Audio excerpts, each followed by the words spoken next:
অনেক সময় মুহূর্তেই বিলীন হয়ে যায় জনপদ, ঘরবাড়ি আর ফসলের মাঠ। যারা এ নদীর তীরে বসবাস করে তাদের কাছে পদ্মা এক আতঙ্কের নাম।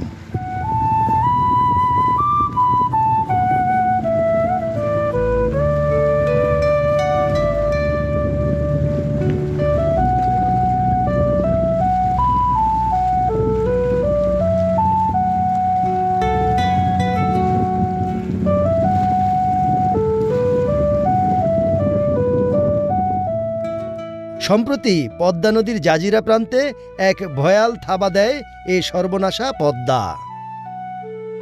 এখানকার মানুষেরা দীর্ঘদিন সুখে শান্তিতে কাটালেও হঠাৎ করে তাদের জীবনে নেমে আসে অন্ধকার। কিছু বুঝার আগেই